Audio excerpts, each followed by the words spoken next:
everyone, my name is Mercedes Outley. I'm just going to dive into my testimony, give you a little back history about where I came from and what I came out of and things like that. Bear with me, demons don't want me to do this, but I'm just going to press through and glorify Jesus while doing it. So, well, as a kid I was raised to be Catholic. We didn't go regularly. We went for Easter, Christmas, things of that nature, but I was baptized as an infant, young child, something like that. And growing up, I just didn't really have any regard for the Lord, anything like that. When I was a teenager, in my teens, I got involved with drugs and alcohol. A lot of it stemmed from, I had an abusive childhood. I was sexually abused by my biological father from the age of 4 to 14. That created a lot of confusion for me. Identity issues, things of that nature. I got stooped into homosexuality and drugs and alcohol. I had an opiate addiction. I can't tell you how many times I've overdosed. It's been one too many, and the fact that the Lord still has me here, even in those times I thought there must be a purpose for my life. The doctors are telling me you shouldn't be here. In other words, I've jumped out of a moving truck going 70 miles an hour. How I survived that, I don't know. Just broke a few fingers, and God's just always been there every step of the way, preserving me. And I got heavily involved in drugs and alcohol. I had some friends that were Catholic, and they were what I would call a hypocrite. They were always telling me I needed God, but they were just as wicked as I was, and into the same thing. So I remember telling them, I don't need your God. We're the same. No transformation, nothing. Why do I want your God? And they even told me, well, you can't be gay either, you know. And I thought, well, I remember thinking, if God can't accept me for being gay, then he's not a God worth serving. And it's just typical reprobate mentality, you can put it that way. Well, high school, just got really bad into drugs and all that stuff. And then when I was 25, my friends were saying, we go get prayer often. We just go for prayer. And I was like, okay, maybe it makes them feel better. They can go live like a hellion and then go get prayer and they're okay. That was their mentality. Well, one day we had been driving around. I was inebriated. I don't remember everything I did that day, but I remember out of my mouth, I don't know why I said it, I just said, hey guys, let's go get prayer. And my friends looked at me like, are you really? Like, they said, really, Vince? Are you serious? You want prayer? And I was like, why did I say that? So I thought, okay, I got to cover myself. And I was like, yeah, let's go. You know, and I was thinking just for laughs, you know, just to go for laughs. And so we get there, had a weird, eerie feeling. It's very Catholic, all the idolatry, the saints and all this. I thought it was voodoo. I didn't even know what that was, but I was like, this is weird.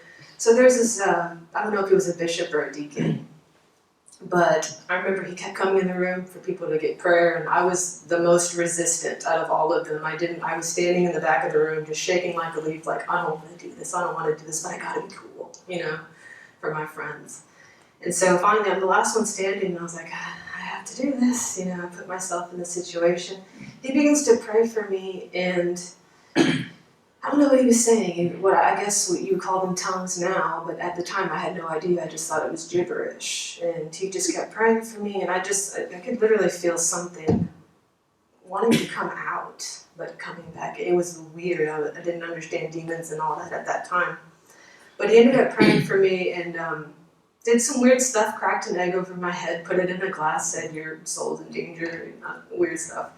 But God used him to show off, you know, he could use anything to bring someone to him. So he ended up putting the crucifix of Jesus on the cross in my face, and I see that as blasphemous now, but God used that. I looked at Jesus on that cross, and something clicked for me in that moment. I just knew, I just kept thinking in my head, Jesus, this is real, this has to be real. And I remember leaving that place different. I was really quiet in the car, and my friends were like, what's going on? And I really didn't have much to say. I just asked them to take me home. So I ended up going home. I picked up my six-pack, my routine on the way to the house. And I remember being in the house with it and thinking, I don't want to drink this. It was just a moment of reprieve, like a moment in my mind where I was like, wow, what's happening? I thought it was weird. I couldn't tell you it was a born-again process beginning at that moment, but that's clearly what was going on. And the desire to drink went away in that instant. I had to get really drunk for the Lord to reveal to me, this is something you don't need anymore. That's just what it took for me. But I remember being in my little one-bedroom efficiency, and I just felt just pure bliss, I guess is what you can say. It was just an atmosphere of just peace and joy and happiness, and I just felt like the Lord was calling me to Him, drawing to Him, and I just knew it was Jesus. He had something to do with all of this, not really knowing much about it. But in my heart, I didn't say a sinner's prayer or anything like that, but in my heart, I said, I just, whatever this is, I want it. I just felt this open invitation, and I remember thinking, why does He want me? Why does He want a filthy, evil rag like me, someone so wicked? And I gave Him my yes. I gave Him my yes.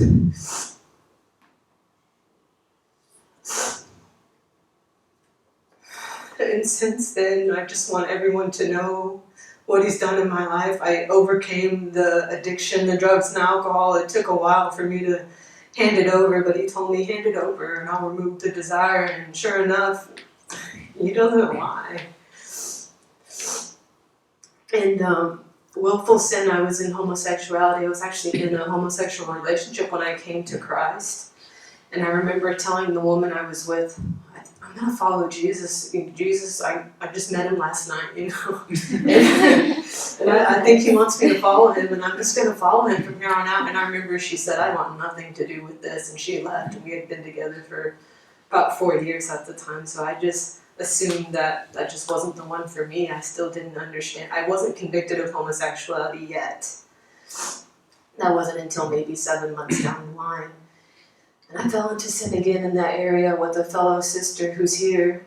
And there's no shame in a testimony. I'm just putting it out there. I'm just being as honest as possible about it. And the Lord revealed to me my identity, who I am as a woman, that He created woman and man. And it's just, I'm seeing for the first time that there's some good-looking guys out there. And it just puts a lot of hope in my heart. And I'm grateful for BDS. I received some deliverance last night or yesterday, and it was just, if you don't think you have demons, don't kid yourself. Just get over here and get delivered. It's just they want to come out. I mean, they can't. There's too much holiness that you're bringing into your lives. They can't stay. So I just thought that encourages people, and that's it. Praise the Lord. Thank you.